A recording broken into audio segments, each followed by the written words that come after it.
Hello, I'm Joel Blackford with Beth Acid Sabbath Fellowship, and our building is under construction, so please don't attend for another month. Probably sometime in August, we'll start back up again. So, we do the philosophy of eschatology, which is what do you need to know right now? What's going on? What's your reality?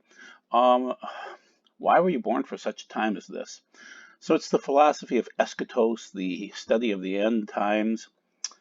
Eschatos means end. And then what's going on right now is that we've had a prophetic bombshell. I want to explain it to you. I'd like you to watch the videos, please. And why September through November 2020 could be huge. It could kick off the Great Tribulation. I try not to give you disparate ideas. I try to give you my judgment call on these modern day prophets. And so let's head through and take a peek at what's going on. Here's the bombshell. His name is Pastor Dana Coverstone. He's from a church, an Assembly of God church, which is a gifts church in Kentucky, almost to Tennessee. Very nice, sweet man. He needs to work another job to keep himself going because his congregation is only about 100. He works mostly rural churches, and he seems to be a good, God-fearing man. So he had these dreams back in December 2019, and some of the aspects of these dreams have occurred already. So he has been prophetically accurate so far. What he's saying is that things will change in September. Typically, a finger will tap 3 times, which means something severe will happen, say, in March and in June. Then September is going to be another bad time frame. Then he's saying in November it doesn't tap. He sees the fist ball up and hit the calendar, this vision that he has, and literally the calendar exploded. I'm going to give you some reasons why November is a possible start in any year. The time frame from Rosh Hashanah, which would be, I don't actually know. I think it's September 18th this year of 2020. Anytime from that point forward to Cheshvan 19, which is typically November, the election day, okay, typically in any year, could start the Great Tribulation because if you count the prerequisite 2,520 days later, you come to basically the fall festivals of 7 years later. And so I watch every fall. I watch it, and once we get done, and typically every fall, I look out and I see the Revelation 12 sign, which is the woman, Virgo reclining, and that happens every fall around Rosh Hashanah. And so this guy is giving. So basically, the first video that I want you to watch is 15:58 minutes. It's 3 prophetic dreams from Pastor Dana, and then the coming persecution dream after that. So the guy's wearing a red shirt the first time, and then the gray shirt. And so just type them into your search. They're LWM video, and he's getting quite a few views. He is a nice person, and it stirs him to give videos like this. So anyway, let's go through some of the specifics. So the finger underlined November 3 times instead of tapping it. You saw that fist ball up and hit the calendar. The calendar exploded. Then it looked like it was 3D as everything fell. It turned into a cloud of chaos. He saw armed protesters fighting in the streets, people pummeling one another, businesses shuttered and shut out, schools closed. Papers falling from the walls like nobody had been to these schools in months. Banks were falling apart. The roofs were being taken off. The money was just vacuuming out, sucking out. And then the politicians were doing their backroom deals, making deals and patting people on the back and laughing and smiling and smirking. Washington, D.C. burning, blazing, Chinese and Russian soldiers on the ground. That matches up with Dmitry Duduman and Henry Gruver and David Wilkerson. The UN being here, that matches up with them too. No sign of President Trump, no sign of leadership in Washington, D.C. Then he saw vultures that looked like gargoyles. They were about 10 feet off the ground, and they were attacking people mercilessly. And people would hide, churches being burned, homes being burned, absolute chaos. And that was November of 2020. The words that he heard were brace yourself, brace yourself, brace yourself. So that's Dana. Now, I've been arguing all the way along that we're moving through the seals. There are very few people that agree with me, very few, that we're heading from seal 3, which should be a short supply of food and a difficult time to get the food to market, And so you'll notice your food prices increase, and you'll notice that you won't have a supply of it. Now, keep in mind, there are almost 8 billion people in the world, and most of those people earn about $2 a day. So it's already hit most of the people of the world. They can't afford to live right now. It will affect us more in America at some point in time. Now, so the question that I ask in the upper right-hand corner is, can you trust the modern day prophets? Based on my experience, I would say 90-ish% of them are making stuff up to get attention. I see that all the time. And I go out and watch these people for a while, and then I realize, okay, they made that up. They made this up. They're just attention getting. So they could be covert narcissists, whatever reason it is. There is this high that you get from claiming that you have a prophecy. I've noticed that about 3% get a message and fall away, and it's an accurate message. They either fall away, kind of lose their faith, or they aren't needed anymore. So God said, deliver the message, and then you're done. Okay? And then about 2% deliver reliable follow-up messages. So really, it's only about 5% are accurate. Okay? And if everything's working along through this sequence, we would go into the seventh seal around after the election of this year. And then we would go into the trumpets right after that. They would last 3.5 years, and then we'd go into the bowls, and the two witnesses would show up sometime around October, November of this year, probably during the festivals. So it would be a very interesting year. Now, I'm not saying that it's going to happen this year. I'm going to say that in any given year during the fall festivals, you could have the two witnesses show up just before we go into the Great Tribulation, and they would help seal us. I watched an interesting video today. I should have snipped it from the Temple Institute, showing that they have the red heifers ready to go. They have two of them absolutely ready to go. And they're just kind of waiting for things to be thrust forward. So, once again, is Dana accurate or not? Is he truly a prophet, modern day prophet? Was he given accurate dreams and visions? Are we twisting the Bible? And these two people, these poor attorneys in St. Louis, protecting their house with weapons, that's the news. They didn't go out looking for somebody to shoot. Those people came to them and broke down the doors of their gated community. So that's what we're going to be seeing more of as we move forward. So I gave this last video last week, going into late June, where I'm saying, based on my experience of talking to many, many different people, and I deal with a lot of prophetic people, and I deal with aggregators, like what I do, which is we go out and we study multiple prophets and prophecies, and we keep track of them, and everybody's saying it's time. And Michael Snyder on the left-hand side is an aggregator. He studies all of the prophecies, and he's saying it's time to start prepping. Absolutely, absolutely. Get it done in the second half of 2020 here. Get some food, water, possibly a bug out location, and start to really consider this like this is important to you. So you better spend some time thinking about where you're going to bug out to, if you can bug out, how you can stay in place and survive. And keep in mind that this could get really, really ugly. You know it's getting uglier every day. But it could get 10 times worse. And there are a lot of people saying that. I always look for people that match up with my words. This is a nice gentleman from South Africa, Dr. Robert Mawiri, I think it is, and a very nice guy. But his prophecy of the seals opening, that we're entering the fourth seal of Revelation, he's saying actually COVID-19 is a sign of the fourth seal. It may be. I don't have proof of that yet. But he lists his reasons. I say he's kind of random. But it is interesting that there are a few people agreeing with me. And then this is from Mina Lee Greben. She is from, I believe, North Carolina. Nice enough person.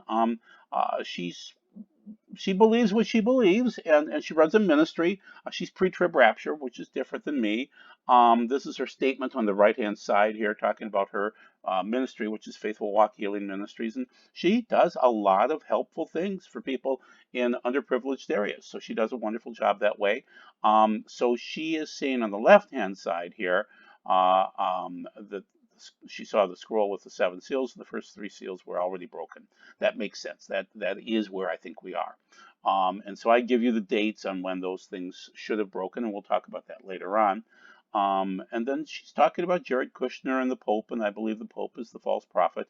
And Kushner seems to play a part in this. I don't know why he wants to divide Israel. Everybody knows you're not supposed to do that. So the main thing is Jesus is coming. And keep this in mind too. It's hard to disagree with people on, say, pre-trib versus post-trib if they believe that Jesus is coming. That's the important thing. That's the most important thing. And so she's also citing Barack Obama, that he's involved in things too. Many people believe that he is Gog of the Magog story, that final war that comes at the end. Okay, so Sadhu Sundar Severage, whether you believe it or not, is saying it's going to get really, really bad, and he won't tell us exactly what his one-year reprieve is. You know, it's from 2019 to what, 2020 or 2021, whatever it is. But you know, if you want to read some verses that will help you confirm this, read Isaiah 26, especially the last two verses. And so the bow there is come in. So he's inviting us into a prayer room and saying, you know, until the indignation is overpassed, stay in that room. And so whether or not you have a safe place today or tomorrow, you'll need food and water in that safe place. If you go into your prayer closet for 3 to 6 months, say, you're going to need to have food and water to get through. So you're going to see more diseases, you're going to see more riots, you're going to see wars. The next plague should be worse. So you will need to go into your chamber. So, beau, come, bride, enter your chambers for a short time, for your wedding day is near, and you must remain chaste. So that was the last video, if you care to see that. So now let's go to the fall and let's look at what Dana is talking about in terms of time frames. So first of all, there's a false Sukkot festival in the Bible. It's in 1 Kings 12. I cite that as the proof source for the third seal opening when there was a prophecy back in 2012. So Jeroboam instituted a festival on the 8th month, on the 15th day of the month, similar to the festival down in Yehuda in Jerusalem. He went up to the altar at Bethel to sacrifice the calves he had made. And he placed in Bethel the Kohanim he had appointed. These were not appropriate Kohanim. These were not godly men. He went up to the altar which he had set up in Bethel on the 15th day of the 8th month, on the month which he had chosen on his own, and instituted a festival, a Hag, for the people of Israel. And they went up to the altar to burn incense. He's not supposed to do that. So we are in Tammuz right now, which is late June, early July. And that is a horrible time frame. Then Av 9 is the worst part. You see that. Then Elul sets you up 40 days before Yom Kippur, which is in Tishri. In Tishri starts the Jewish festivals that are yet to be completed when Yeshua returns. And then Cheshvan is that month right after that. And so I want you to be aware of it. And it kind of matches up with, you know, it doesn't match up with their little thing here, but Cheshvan is more October, November. I think of it as November. So keep that in mind. That's usually the time that it shows up. November 3rd is the election day. When you, if you don't vote, they will pick your president. Yes, they probably will. The false Sukkot would be Cheshvan 15 through 21, 22-ish so that would be November. And so I'm saying that a typical date to start out the Great Tribulation in any year would be about, say in this case, Friday, November 6th of 2020. Because if you go 7 years, you can kind of see it here. From 11/6 of 2020 to 10/1 of 2027 is exactly 2,520 days. Okay, that's the biblical time frame. And the days will be counted exactly at that point in time. Evenings and mornings too. So you can see it lists out, that is Cheshvan 19. Now, Cheshvan 17 is the day of the Noahic flood. So the 19th would be 2 days after that, and this is like 2-3 days after the election, okay? So keep that in mind. It's very interesting. It would be prophetically significant, and it would match up with then counting the days until 29 Elul, you know, that evening. That would be the Rosh Hashanah of 2027. Now, once again, I'm not saying that this is the 7 years. I'm just saying that in any given year, this would be that time frame that you would start looking at.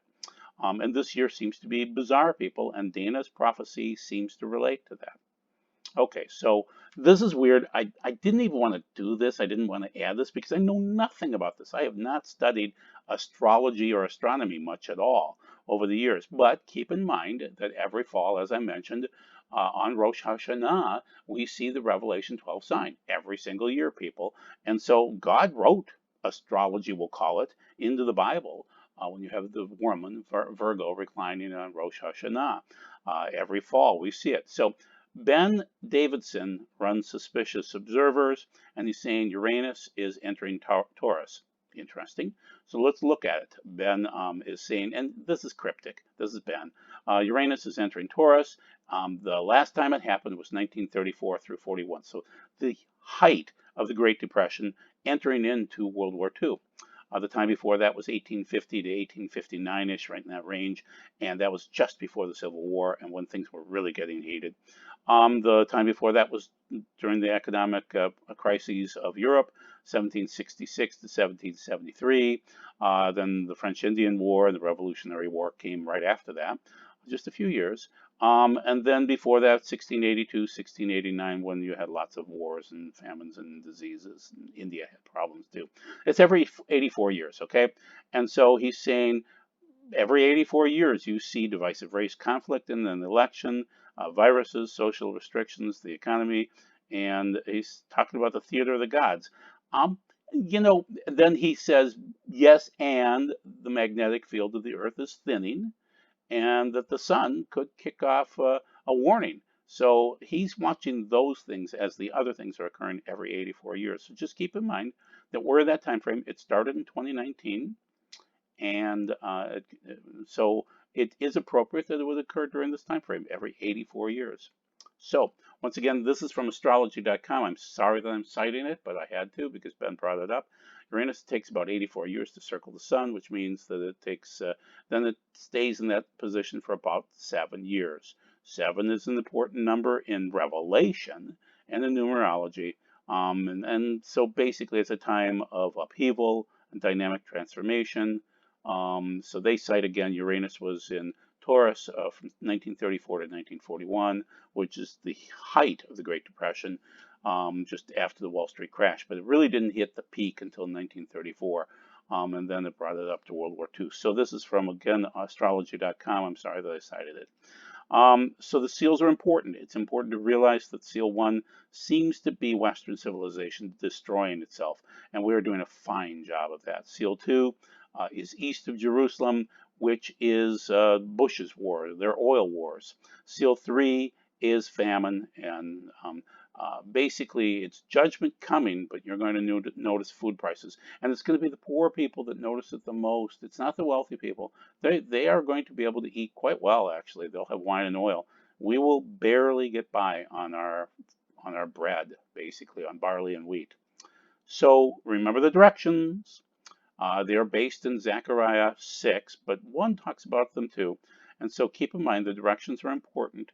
And then keep in mind that the Matthew 24 section that Yeshua talks about when he's returning, all these birth pangs are similar to the seals. So the battles and the wars are seal 2, the drought is seal 4, pestilence is seal 3, earthquakes is seal 6. And so we have 7.77777777 billion people alive right now, and the amount of people that would die would be 1.9444 billion deaths by 4 different things in the 4th seal. So we are entering the 4th seal according to a few other people now that are starting to agree with me. So that's seal 4. Seal 5 is martyrdom. Expect a bunch of people to die, and martyrdom is everywhere. So martus in the Greek, it's everywhere, and that is that you're a competent witness, but you're also a dead witness in many, many cases. And then seal 6 would come after that. That is the video for now. Be blessed and be thankful that you have your health right now. Be careful and be aware that this could be a horrific fall. Please start prepping, people. Start praying and prepping and asking the Lord what you should do. Amen. Bye-bye.